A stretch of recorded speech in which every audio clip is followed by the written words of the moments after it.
저의 어머님은 평소에 저에게 늘 이렇게 말씀을 하셨습니다. 참 미안하다.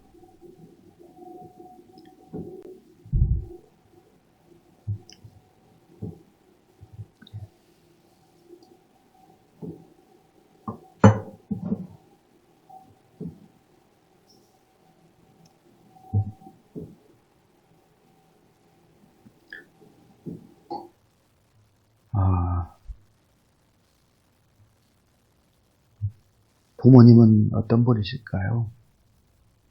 부모님은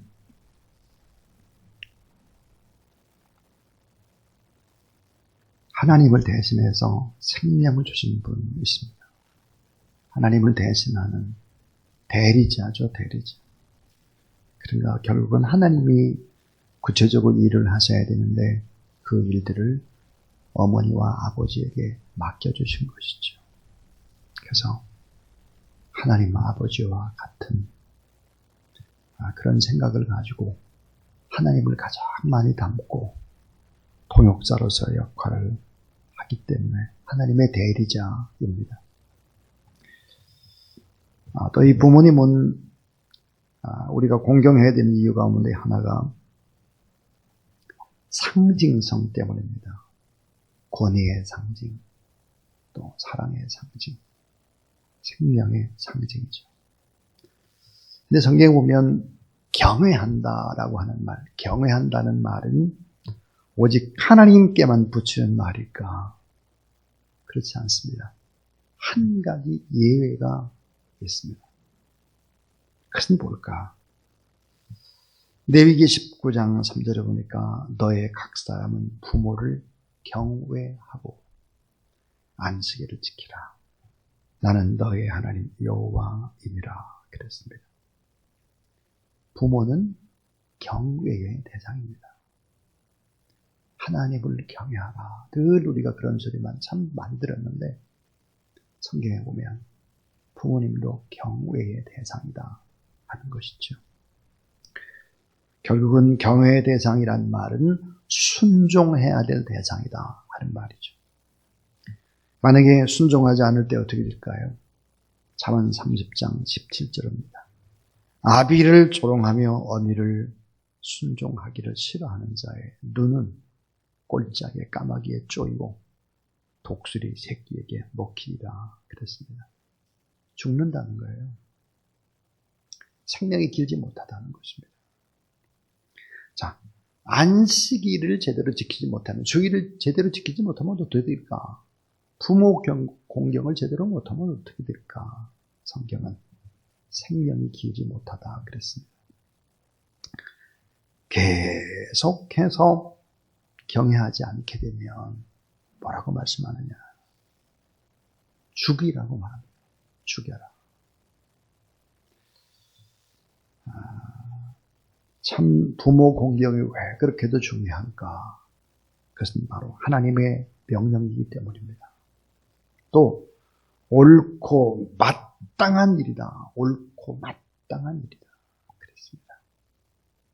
또 부모를 공경하는 것은 뭘까? 골로새 3장 1절 보니까 주님을 기쁘시게 하는 일이다. 그랬습니다. 이 부모 공경은 곧 뭘까요? 하나님 공경의 기초가 되는 것이죠. 이 부모 공경이라고 하는 것은 결국은 모든 인간관계의 근본이 됩니다. 관계 축복의 바로 근원이 되는 것이죠. 오늘 여러분 한번 잠시 교회의 주보를 한번 보시면 주보에 제가 율법의 요약이라고 하는 10계명의 그림을 그려놓았습니다. 10계명은 두 돌판으로 되어 있지요. 1계명과 2계명, 3계명, 4계명은 예배의 대상인 하나님을 향한 사랑의 계명입니다. 마음과 뜻과 목숨을 다해서 하나님을 사랑하는 계명입니다. 자, 율법의 요약은 그 다음에 그러니까 6계명, 7계명, 8계명, 9계명, 10계명입니다. 또 하나의 돌판으로 되어 있죠. 이것은 삶의 예배를 드리는 대상, 인간에 대한 사랑입니다. 이웃을 뜨겁게 사랑하라는 것이죠. 그래서 하나님 사랑과 이웃 사랑의 두 돌판을 이어주는 것이 바로 너의 부모를 공경하라 입니다. 다시 말하면 부모를 공경하지 못하는 사람은 하나님을 공경하지 못하는 것이고 사람들을 사랑하지 못하는 것입니다. 그럼 어떻게 될까요? 부모를 공경하지 않게 되면 그 다음 6, 7, 8, 9, 10 계명에 도미노 현상이 일어납니다. 자, 생명의 파수꾼이 되라. 살인하지 말라 그랬는데 인간 보호의 벽이 무너져 버립니다. 자, 간음하지 말라. 영혼적 순결을 지켜라면 가정이 보호되지를 않습니다. 자, 도둑질하지 말라. 도둑질을 막 해야 되는 거예요. 또 무너집니다. 또 무너집니다. 욕망을 다스릴 수 없습니다. 와르르 무너지는 것이죠. 그래서 여러분, 내 아버지와 어머니를 공경하라. 이것은 약속에 있는 첫 계명이니 이로써 내가 참되고 땅에서 장수하리라 그랬습니다. 부모 공경이라고 하는 것이 이렇게 중요한 것이죠. 자, 여러분, 그래서 오늘 우리는 이 십계명에 관한 이야기 가운데 특별히 부모 공경이 얼마나 차지하는 것이 중요한가 하는 부분들 다시 한번 생각해보고, 저희는 이제 저희 어머니 아버지가 다 하나님 나라에 가셨습니다. 스스로를 나는 얼마나 좋은 부모인가, 좋은 아빠인가, 좋은 엄마인가 이런 부분들을 생각하시면서 또 여기 엄마 아빠도 이미 다 떠나시고 또 자녀도 없고 그런 분도 있을 수 있습니다. 꼭 이 부모라고 하는 것을 육신의 피를 이어받은 부모만을 의미하지는 않습니다. 영적인 부모. 사실은 그 영적 부모와의 관계는 어떤지를 점검해 보면 참 좋겠다 싶습니다. 자, 1계명에서부터 4계명을 어기는 것은 우상숭배의 죄죠. 부모를 공경하지 않는 것은 불경의 죄로 확정하면서 사형으로 엄히 다스리고 있습니다. 부모 공경에 다음과 같은 의미가 있습니다. 첫 번째 의미입니다. 첫 번째 의미는 따라하세요. 좋은 자식이 되라. 좋은 자식이 되라는 거예요. 좋은 자식. 부모를 공경하지 않으면서 땅끝까지 복음의 증인될 수 없습니다. 부모를 잘 공경하지 않으면서 좋은 목회자 될 수 없습니다. 좋은 선생님 될 수 없습니다. 부모를 공경하지 못하면서 이웃을 사랑한다는 것은 공허한 구호가 될 것입니다. 거짓말입니다.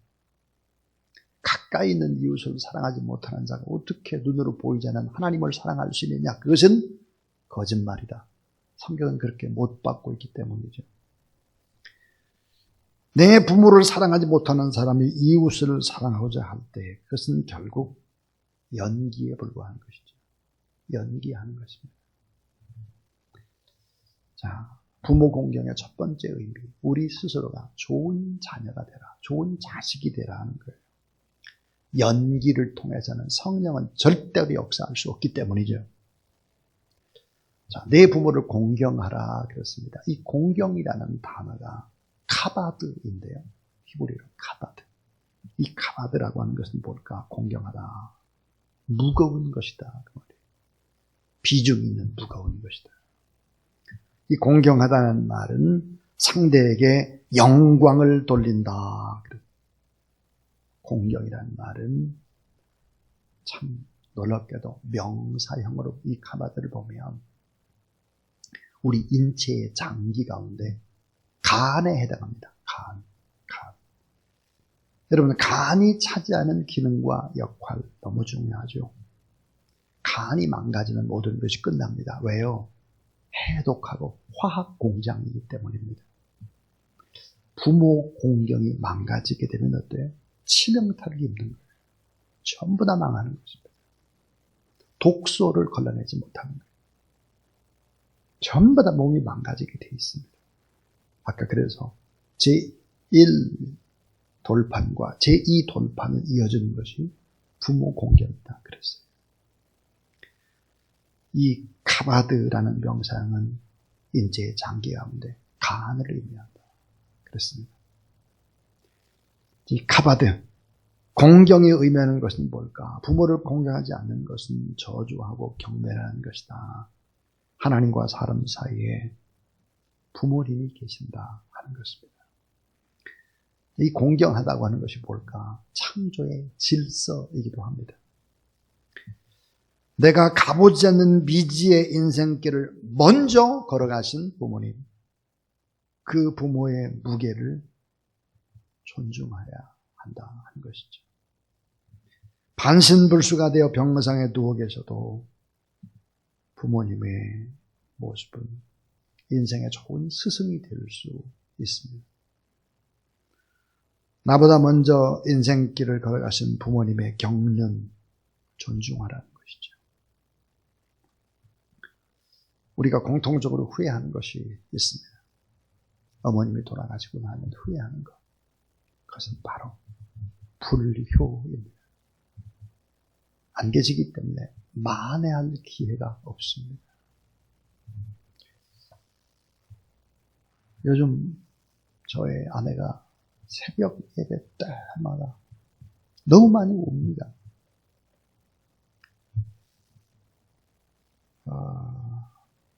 그래서 예배를 마치고 나면 의자 위에 휴지가 수북합니다. 그래서 제가 또 이렇게 격려를 하고 그렇습니다. 제가 물었습니다. 왜 그렇게 눈물을 계속 흘리는지를 물었습니다. 그게 두 가지였습니다. 목회자의 아내로 어머니를 한 번도 모시지 못한 데 대한 죄책감. 또 하나, 어머님이 너무너무 자신에게 잘 해주셨는데 또 감사. 그래서 울고 있더라고요. 아까도 얘기했지만 눈으로 보이는 형제 자매 그리고 어머니 아버지를 사랑하지 못하는 자가 어떻게 하나님을 사랑할 수 있냐? 거짓말이라는 것입니다. 이렇게 성경은 확정지어서 말씀을 하고 있죠. 자, 두 번째 이 부모 공경의 의미는 뭘까? 따라하세요. 좋은 부모가 되라. 예, 좋은 부모가 먼저 되어야 합니다. 제가 십계명을 강의하면서 서두에서 말씀드린 내용이 있죠. 사랑하며 섬기는 행복입니다. 사랑하며 하나님을 사랑하고 그 힘으로 다른 사람을 섬기면 행복은 그냥 덤으로 오는 것이다 하는 거예요. 이 하나님을 사랑하며 그 힘으로 사람을 섬기면 행복하다. 그런데 십계명은 상호적인 계명입니다. 일방적인 계명이 아니라는 거예요. 상호적인 계명이다 그랬습니다. 너희는 나만 섬기라. 하나님이 그렇게 말씀하지 않아요. 뭐라고 말씀하냐?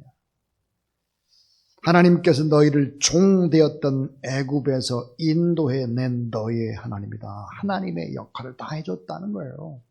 구원해주고 살려주고 복주고 다 그렇게 했으니까 너도 나를 섬기라는 것이죠. 마찬가지예요. 부모가 사랑으로 섬기곤 나누고 베풀고 눈물 흘리고 기도하고 지금까지 살아왔기 때문에 이런 좋은 부모의 역할을 감당했기 때문에 너희도 좋은 자녀가 되어 부모를 공경하라 이런 의미죠. 내 부모를 공경하라. 부모가 자식에게 어떻게 하든 상관없이 자식만 부모를 공경하라 그런 말이 결코 아닙니다. 자식이 부모를 공경하도록 부모는 부모의 의무를 사랑으로 다하라 하는 거죠. 부모를 공경하라. 이 말 속에 담겨져 있는 것을 볼까? 자식의 공경을 받기에 합당한 좋은 부모가 먼저 되고 좋은 부모로서의 역할을 감당하라 하는 것입니다. 성경에는 내 부모를 공경하라 딱 3번 나옵니다. 3번. 내 부모를 공경하라.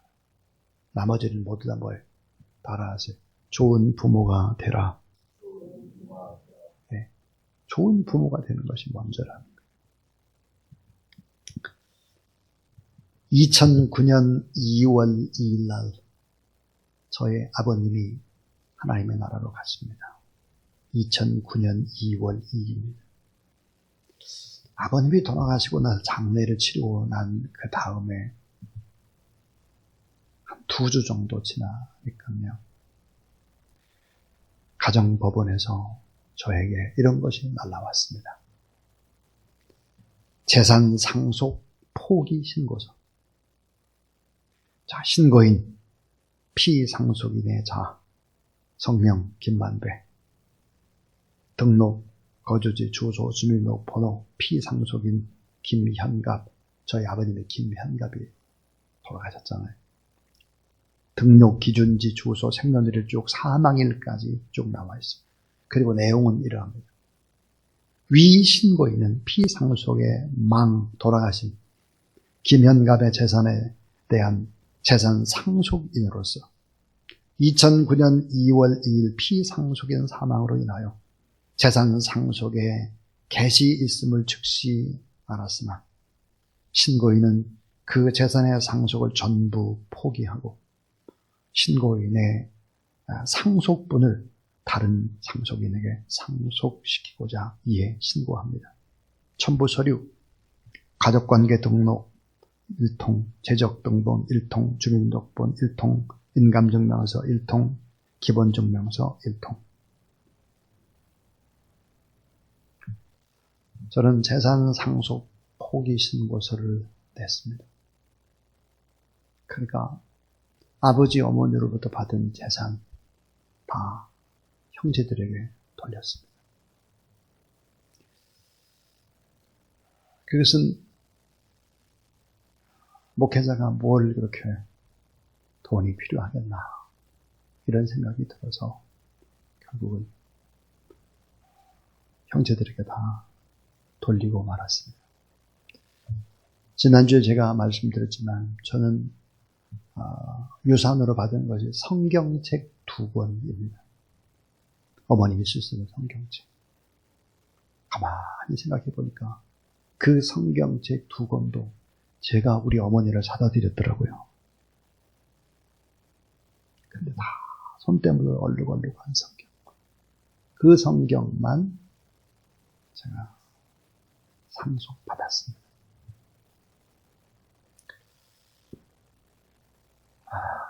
저는 저의 아버지로부터 저희 아버지 그럼 떠오르는 것이 있습니다. 자, 이순신 그럼 거북선 떠오르잖아요. 이렇게. 저희 아버지 그럼 떠오르는 것은 웃음입니다. 웃음.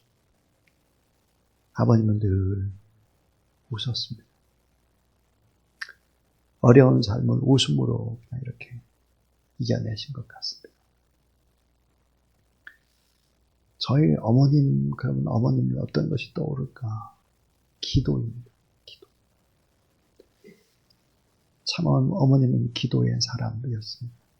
그래서 제가 제일 아쉬워하는 것이 특별히 주사랑 교회를 위해서 어머니는 정말 많이 기도를 하셨고 또 서로를 위해서도 교회에서 일어난 일들을 다 어머니께 기도 제목으로 드리면 어머니는 또 기도하고 그렇게 했습니다. 근데 이 어머님이 하나님의 나라에 가셨다라고 하니까 제가 마음이 이렇게 아픈 것입니다. 이 기도의 분량, 이 기도의 자리를 누가 채우나 그런 생각을 하고 있는데 며칠 전에 저를 찾아온 후배 목사님이 이렇게 말씀했습니다. 목사님, 이제 목사님 교회는 더 잘 되겠습니다. 왜? 어머님이 하나님 나라에 가셔도 주님과 함께 기도하실 것이니까 더 잘 될 겁니다. 그래서 제가 그 얘기를 듣고 얼마나 큰 위로를 받는지 모릅니다. 그리고 아멘 했습니다. 성경은 내 부모를 공경하라 단 3번 나오지만 나머지 모든 부분들은 좋은 부모가 되라는 명령입니다. 부모가 먼저인 것이죠. 성경의 위대한 원리가 무엇입니까? 그것은 큰 자가 작은 자를 먼저 섬기라입니다. 큰 자가 작은 자를 먼저 섬기라. 로마서 15장 1절. 우리 강한 자가 마땅히 연약한 자의 약점을 담당하고 자기를 기쁘게 하지 아니할 것이라 그랬습니다. 강한 자가 약한 자의 약점을 감당해 주는 것이죠. 이것이 바로 성경의 원리입니다.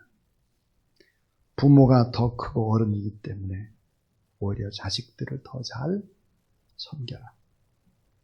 더 위해주고 더 사랑하고 그들의 생명을 더 존중해 주어라. 결과적으로 부모 공경은 당연한 몫으로 돌아오게 될 것이다 하는 것입니다. 좋은 자식은 언제든지 좋은 부모가 만듭니다. 좋은 부모는 언제든지 하나님의 사랑, 십자가의 사랑이 좋은 부모를 만듭니다. 좋은 자녀는 절대 저절로 태어나는 것이 아닙니다. 좋은 자녀는 절대로 저절로 길러주지도 않습니다. 좋은 부모, 늘 하나님 앞에 엎드린 부모, 그 부모가 정말 좋은 부모입니다. 그 다음에 이제 부모 공경의 마지막 세 번째 이야기입니다. 그것은 왜 이 부모 공경을 해야 되고 그 부모 공경의 중요한 의미는 뭘까? 따라하세요. 권위와 질서에 대한 본질의 계명. 권위와 질서에 대한 본질의 계명입니다. 권위와 질서에 대한 본질의 계명이다. 부모 공경의 계명이 지켜지지 않을 때 아까 무서운 도민의 현상이 일어난다 그랬습니다. 부모 공경이 쓰러지게 되면 와르르 다 무너진다 그랬어요. 다시 말하면 제6계명 살인하게 됩니다. 7계명 간음하게 됩니다. 이미 우리는 간음죄가 폐지되어 버렸죠. 부모 공경 잘 안 하는 것입니다.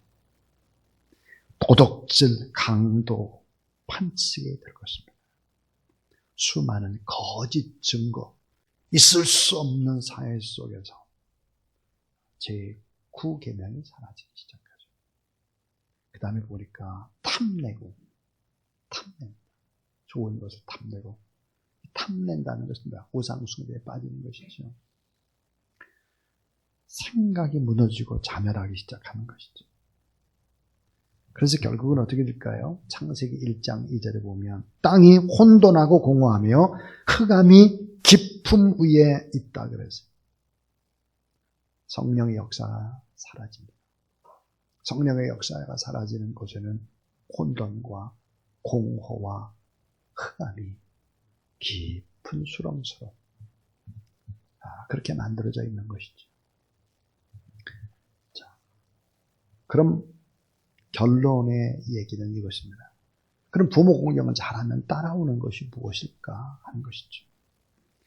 오늘 출애굽기 20장 15절에 내 부모를 공경하라. 그리하면 너와 너의 하나님 나 여호와가 내게 준 땅에서 내 생명이 길리라 그랬습니다.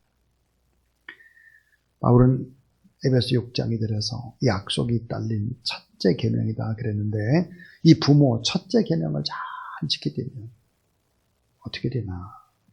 다음과 같은 일들이 벌어진다 그랬습니다. 하나는 내게 준 땅에서 꿈이 실현된다. 내게 준 땅에서 꿈이 실현된다는 의미입니다. 젖과 꿀이 흐르는 약속의 땅에서 출애굽의 꿈이 실현될 것이다. 축복의 땅에서 행복한 삶을 약속받고 있습니다. 언약이 성취될 것이다. 내게 준 땅에서 꿈이 실현되게 될 것이다. 그랬고요. 두 번째는 장수의 축복입니다. 장수. 건강하게 오래오래 산다는 거예요. 복을 누리는 행복한 삶이 길게 진행될 것이다. 그랬습니다. 그 다음에 또 하나의 복이 뭐냐면 하나님의 축복이 오래도록 후손들에게 계대가 될 것이다. 계속해서 계대가 되는 축복입니다. 만약 부모님이 자신의 눈에 보기에 부족해서 부모님을 거역한다면 어떻게 됐을까? 결과는 다 망하는 것입니다. 자, 아담의 아들 가인이 망했습니다. 다윗의 아들 압살롬이 망했습니다. 성경의 수많은 사람들은 다 부모를 공경하지 않을 때 망했다라고 기록을 합니다. 권위와 질서에 대한 불순종은 심판을 자초하는 것이죠. 망하는 것입니다. 하나님을 경외하고 부모를 공경하는 그런 귀한 여러분 다 될 수 있기를 주님의 이름으로 축원합니다.